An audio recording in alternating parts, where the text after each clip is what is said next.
नमस्कार विद्यार्थी मित्रांनो, MSBT कडून समर एक्झाम 2024 जी झालेली होती, तर त्या एक्झामच्या संदर्भात विद्यार्थ्यांच्या मनात काही डाऊट्स असतात. जसं की पासिंगसाठी किती मार्क्स असतात, किती विषय पास झालं तर तुम्हाला AT-KT भेटून तुम्हाला पुढच्या वर्गात जाता येतं. यावर्षी OTO वन टाईम अपॉर्च्युनिटी पुन्हा मिळेल का? जे विद्यार्थी फर्स्ट इयरला आहेत त्यांना ती OTO पुन्हा मिळेल का? आणि जे काही तुमच्या शंका असतात, ग्रेस मार्क्स किती भेटतात आणि त्यासाठी काय करावं लागतं का? तर ह्या सगळ्या गोष्टींची चर्चा आजच्या या व्हिडिओमध्ये करणार आहोत. तर रिझल्ट ज्यावेळेस लागेल त्यावेळेस आम्ही तुम्हाला अपडेट करू, पण हे जे काही तुमचे डाऊट्स असतात ते आता आपण सॉल्व्ह करूयात. तर लक्षात ठेवा विद्यार्थी मित्रांनो, एक सर्वात महत्त्वाचा मुद्दा आहे तो म्हणजे पासिंगसाठी मार्क्स किती आहेत तुम्हा सगळ्यांना माहीतच आहेत. तुम्हाला ऑलरेडी कॉलेजमध्ये ज्या काही तुमच्या सेशनल एक्झाम झालेल्या असतात त्याचे मार्क्स, तुम्ही जो पेपर लिहिलेला आहे, असे दोन्ही मिळून तुम्हाला पासिंगसाठी किमान 40 मार्क्स मिळवणं गरजेचं असतं.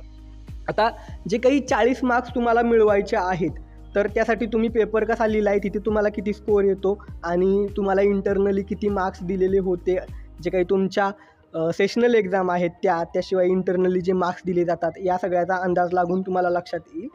पेपरचं कोणीही टेन्शन घेऊ नका. पेपर जास्त हार्डली चेक केलेले नाही आहेत, त्यामुळं पास होऊ की फेल होऊ याचं जास्त टेन्शन घेऊ नका. फक्त कशा पद्धतीनं ती प्रोसेस आहे बघूया. मिनिमम 40 मार्क्स तुम्हाला इंटरनल आणि तुम्ही जो पेपर लिहिलेला आहे फायनलचा, तो दोन्ही मिळून 40 मार्क्स मिळवायचे आहेत. आता AT-KT कधी मिळते तर लक्षात ठेवा, तुम्ही 2 विषयामध्ये, एका विषयामध्ये किंवा 2 विषयामध्ये जर फेल झाला असाल, त्यामध्ये तुम्हाला बॅक लागला असेल, फेल झाला असाल, बॅक लागला असेल, तर अशा कंडिशनमध्ये 2 विषयांमध्ये तुमचा बॅक राहिला असेल तर तुम्हाला AT-KT मिळते. रिझल्टवरती तसं AT-KT म्हणून लिहून येतं आणि तुम्ही पुढच्या वर्गामध्ये म्हणजे फायनल इयर D-Pharmला जाऊ शकता.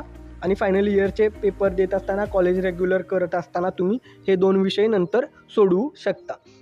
आता फेल कधी होता? जर 2पेक्षा अधिक विषय जर तुमचे बॅक राहिले असतील, तर अशा कंडिशनमध्ये तुमचा रिझल्ट हा पूर्णपणे फेल येत असतो आणि त्या कंडिशनमध्ये तुम्हाला फायनल इयर कंटिन्यू करता येत नाही.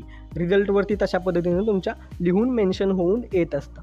आता विद्यार्थ्यांचा प्रश्न आहे की मागच्या वेळेस जशा पद्धतीनं OTO वन टाईम अपॉर्च्युनिटी मिळालेली, तर ती यावेळेस मिळेल का? तर नाही विद्यार्थी मित्रांनो, मागच्या वेळेस OTO देण्याचं कारण वेगळं होतं. कारण फार्मसीची ॲडमिशन प्रोसेसच मुळात मागच्या वेळेस खूप लेट सुरू झालेली आणि विद्यार्थ्यांना शिकवण्यासाठी तेवढासा कालावधी मिळालेला नव्हता. खूप कमी कालावधीमध्ये तुमचं ते अकॅडमिक इयर कंप्लीट झालेलं आहे, त्यामुळं OTO वन टाईम अपॉर्च्युनिटी दिलेली. जेव्हा केव्हा अभ्यासक्रम बदलतो, विद्यार्थ्यांना खूप सगळ्यांनाच तो पर्टिक्युलर कोर्स हार्ड जातो, नवीन अभ्यासक्रम असतो किंवा मग बऱ्याचदा अशा काही ॲडमिशन लेट होतात, अशा कंडिशनमध्येच वन टाईम अपॉर्च्युनिटी दिली जाते. आता बोलूया ग्रेस मार्क्सच्या संदर्भात. तर लक्षात ठेवा, जेवढे काही तुमचे सब्जेक्ट असतात, तर प्रत्येक सब्जेक्टला 0.5 मार्क्स या हिशोबानं तुम्हाला, जर समजा तुमचे 6 सब्जेक्ट असतील तर तुम्हाला 3 मार्क्स ग्रेस दिले जातात आणि जर तुम्हाला त्या ठिकाणी 5 सब्जेक्ट आता आहेत, तर या ठिकाणी तुम्हाला 2.5 मार्क ग्रेस मिळू शकतात. तर ग्रेस मार्क्स कोणत्या कंडिशनमध्ये मिळतात? जर तुम्ही सर्व विषयांमध्ये पूर्णपणे पास आहात आणि एखाद्याच विषयामध्ये तुम्ही साधारणपणे 2 ते 3 मार्क्समध्ये फेल होत असाल, तर अशा कंडिशनमध्ये तुम्हाला ग्रेस मार्क्स देऊन पास केलं जातं.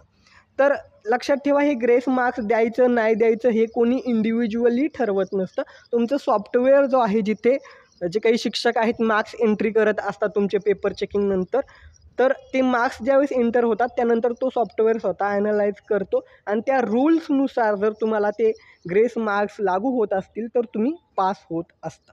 आता बऱ्याचदा असं होतं, जर एखादा सब्जेक्ट पर्टिक्युलर सगळ्यांनाच हार्ड गेला असेल आणि खूप कमी रिझल्ट त्या सब्जेक्टचा लागत असेल, तर अशा वेळेस सर्वांना सरसकट काही मार्क्स दिले जातात एखाद्या विषयासाठी, पण ते कधीही जाहीर केलं जात नाही. जर एखादा सब्जेक्ट सर्वांना हार्ड गेला असेल तर ते मार्क्स तशा पद्धतीनं दिले जातात.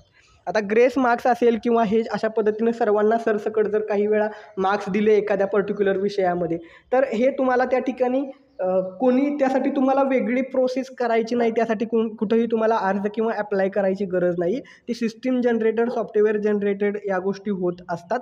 तर त्यामुळं त्यासाठी कोणीही टेन्शन घेऊ नका.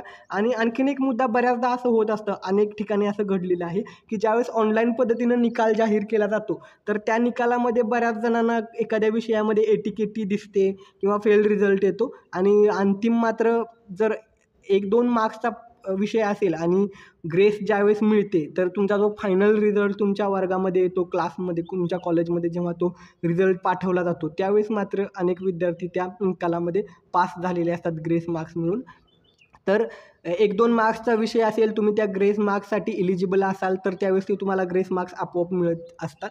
रिझल्ट ज्यावेळेस ऑनलाईन येईल त्यावेळेस तो चेक करा. त्याशिवाय जेव्हा केव्हा तुमच्या कॉलेजमध्ये हार्ड कॉपी येईल तेव्हा देखील पुन्हा एकदा जाऊन चेक करत चला तुम्ही. आणि टेन्शन घेऊ नका, एक्झामचा जो काही रिझल्ट येईल तर तो तुम्ही पहा.